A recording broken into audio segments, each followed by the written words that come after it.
பல முறை ஒரு 100 முறைக்கு மேல் சொல்லியிருக்கேன். விஜயுடன் ஒரு குழப்பம் இல்லை. என்னை பொறுத்த வரைக்கும் நான் தெளிவாக இருந்தேன். எங்கள் அகில இந்திய தலைமை தெளிவாக இருந்தது. இந்த கூட்டணி உறுதியான கூட்டணி, நிலையான கூட்டணி. புதுடெல்லியிலிருந்து ஒரு படையெடுப்பு வந்திருக்கிறது. அந்த படையெடுப்பை முறியடிக்க வேண்டும், தோற்கடிக்க வேண்டும் என்பதற்கான கூட்டணி. திமுக காங்கிரஸ் கூட்டணி உறுதியாகி இருக்கிறது. தொகுதி பங்கீடுகளும் நிறைவடைந்திருக்கிறது. இந்த நிலையில் மாநில தலைவர் செல்வபிறந்தகை அவர்கள் நம்மோடு இருக்காரு, காங்கிரஸ் கட்சி மாநில தலைவர். சார் வணக்கம். இந்த கூட்டணி முடிவாகுமா, முடிவாகாதா, இழுபறிலாம் பல கருத்துக்கள் இருந்துச்சு. அதே மாதிரி தள்ளியும் போச்சு, கடைசி வரைக்கும் நெக்கில் இருந்துச்சு. இப்போ முடிஞ்சிருக்கு. எப்படி? ஒரு இழுபறியும் இல்லை, ஒரு குழப்பமும் இல்லை. என்னை பொறுத்த வரைக்கும் நான் தெளிவாக இருந்தேன். எங்கள் அகில இந்திய தலைமை தெளிவாக இருந்தது.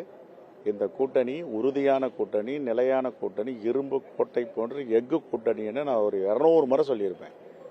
ஆனால் அது புரிதல் இல்லாமல் சில பேர் பத்திரிகையாளரும் ஊடகவியாளர் தவறா பூசலாடுது. இது உடையும், இது அங்கே போகும், எங்கே போகும், கிழக்கு மேற்கு தெற்கு வடக்கு, நாங்கள் எங்கேயுமே இருக்கிற இடத்துல உறுதியாக இருக்கும். இது இயற்கையான கூட்டணி, ஐடியாலஜிக்கல் கூட்டணி. இந்த ஐடியாலஜிகள் உள்ளவர்கள் எல்லோரும் சேர்ந்து அமைத்திருக்கின்ற கூட்டணி. ஆகையால் இது நாட்டிற்கு, தமிழ்நாட்டிற்கு தேவையான கூட்டணி என்பதை எல்லோரும் உணர்ந்திருக்கிறோம். ஆகையால் இந்த கூட்டணி வலிமை பெற்றிருக்கிறது. சார், இப்போ 28+1 அப்படின்றது முடிவாயிருக்கு.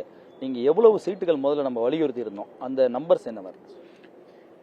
3 தொகுதிகளும் ஒரு ராஜ்யசபாவும் அதிகமாக பெற்றிருக்கிறோம். மனநிறைவு, மகிழ்ச்சி. இதுக்கு மேல சொல்றதுக்கு ஒன்றும் இல்லை. உள்ளாட்சியில இடம் வேணும் நம்ம கேட்டிருந்தது ஏற்கனவே தெரிஞ்சிருக்கோம். எங்களுடைய கேடர்கள், எங்களுடைய தோழர்கள் உழைத்துக் கொண்டே இருக்கிறார்கள். எந்த அதிகாரமும் இல்லை என்ற கோரிக்கையை நாங்கள் வைத்திருக்கோம். அது மனநிறைவோடு நான் செய்து தருகிறேன். கால சூழலுக்கு ஏற்ப நான் இதை கண்டிப்பாக செய்வேன் என்று மாண்புமிகு முதலமைச்சரும் இருப்பவர்களும் சொல்லியிருக்கிறார்கள். ஆகவே நாங்கள் நம்புகிறோம், முழுமையாக நம்புகிறோம். அவர்கள் கட்சி எப்படியோ எங்கள் கட்சியும் அவர்கள் தோழமை கட்சிகளை பார்த்துக் கொள்வார் என்ற நம்பிக்கை எங்களுக்கு இருக்கிறது. ஒரு எம்பி சீட் கொடுத்திருக்காங்க ராஜ்யசபா. யாரை நிறுத்த போறீங்க? அது கன்வே தமிழ்நாட்டிலிருந்து ஒருவர். தமிழ்நாட்டில். சார், கடைசி ஒரு கேள்வி sir.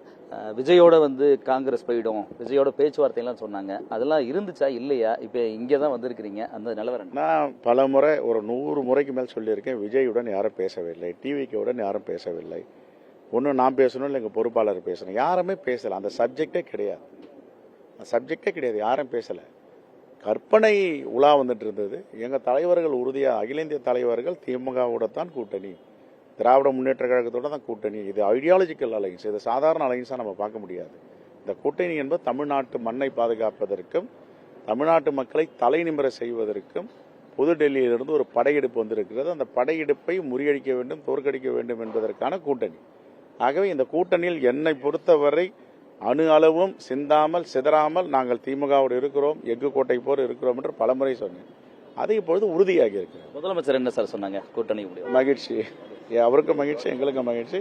Special thanks to our great leader ராகுல் காந்திஜி, அன்னை சோனியா காந்திஜி, எங்களுடைய அகில இந்திய தலைவர் மல்லிகார்ஜுன கார்கேஜி, எங்கள் கூட்டணியின் தலைவராக இருக்கிற மாண்புமிகு முதலமைச்சருக்கு என்னுடைய மனமார்ந்த நன்றி, வாழ்த்துக்கள், பாராட்டுகள். Thank you sir.